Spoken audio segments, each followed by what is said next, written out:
Hey everybody, Mark Agnesi here again in the back room of Norman's Rare Guitars. Welcome back. Another episode of Guitar of the Day. Houston Astros, World Series champion, Game 7. They deserved it last night.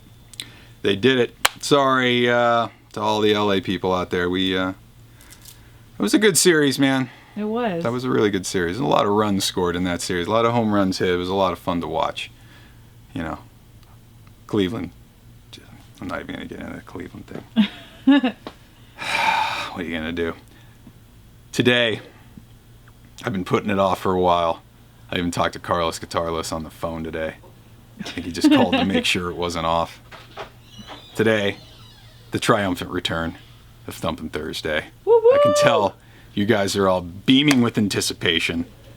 This thing's great. This came back from the show. A lot of you probably have already seen this in the video Norm did of all the new stuff that came back, but it's the kind. This is the kind of Thumpin' Thursday stuff you like to see. Come on back, check this out. It's from 1964.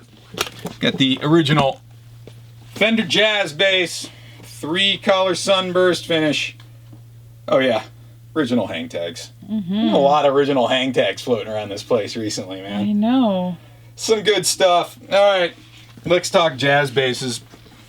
By the way, Bob Dylan, anyone? You know that Bob Dylan picture, him playing bass? Yeah, this is what he's got. One of these.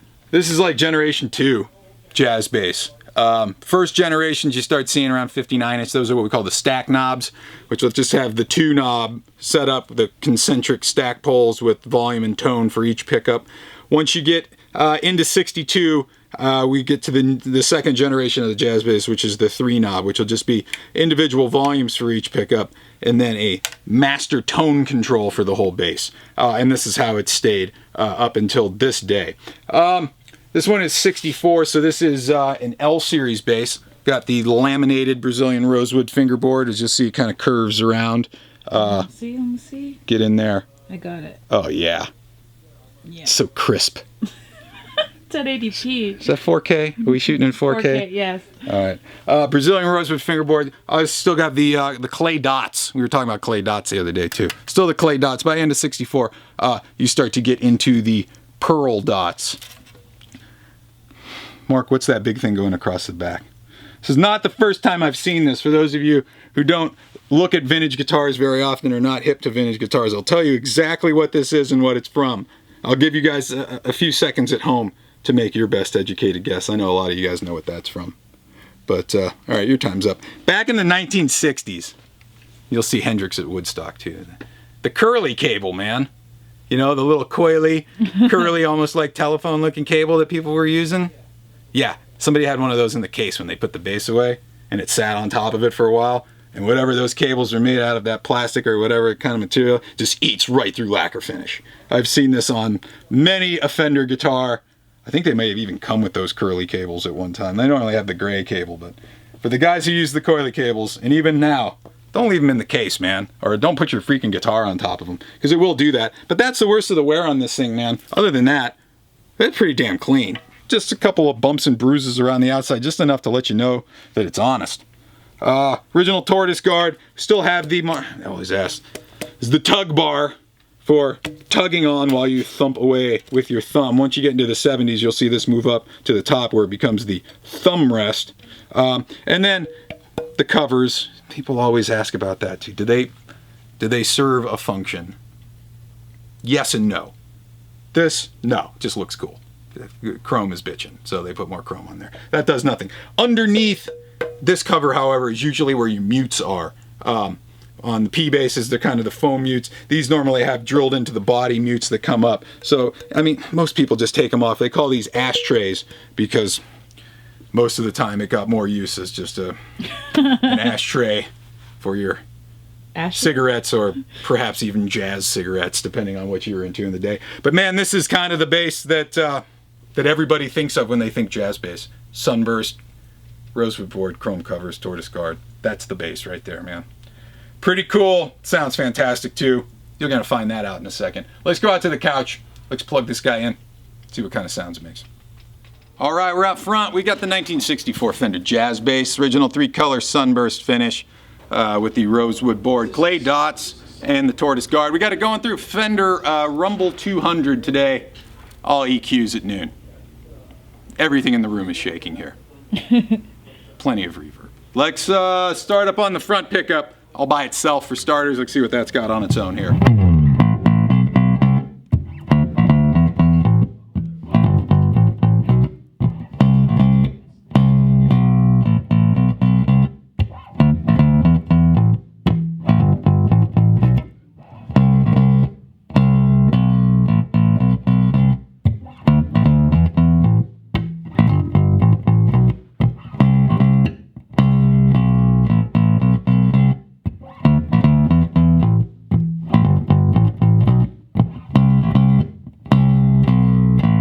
Cool. Let's turn that front pickup off.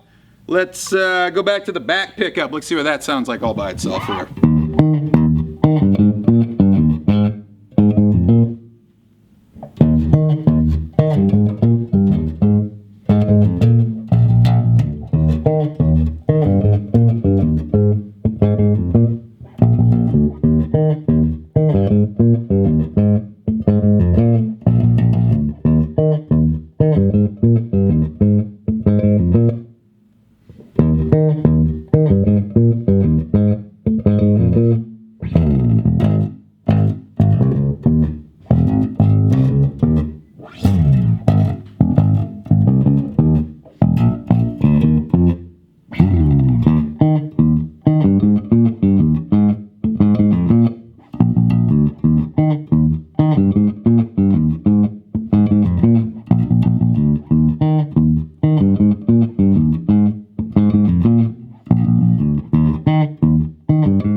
Alright, cool. Let's turn both pickups on full blast.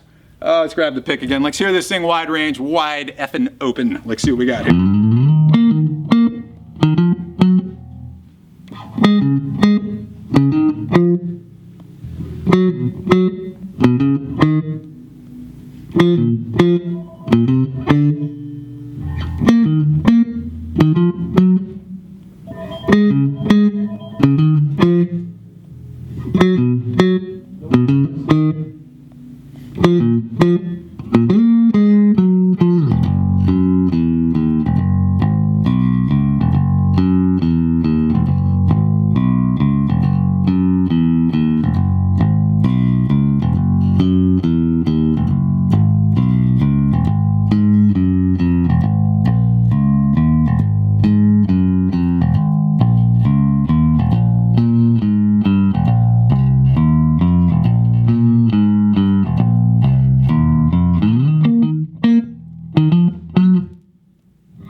From 1964, I got the original Fender Jazz bass. This is kind of the second generation version. Original 3 color sunburst finish, tortoise pick guard, laminated Brazilian rosewood fingerboard, clay dots, original case, and the original freaking hang tags. Love that. God, I love it when there's tags. People don't get it. It's like when you walked into the store and bought it new. Hang tags are rad, man. All right, follow me on Instagram, at Mark Agnesi. Follow the store at Norman's Rare Guitars. Check this and the rest of these out online at normansrareguitars.com. Make sure you join us again tomorrow for another episode of Guitar of the Day. I got a cool Flat Top Friday for you guys tomorrow. There you go, Carlos Guitarlos. That one is just for you, homies. Don't forget out there, hashtag all caps for Carlos. We love you crazy We nut. love Carlos. We'll see you guys tomorrow for another episode of Guitar of the Day. Peace. Bye.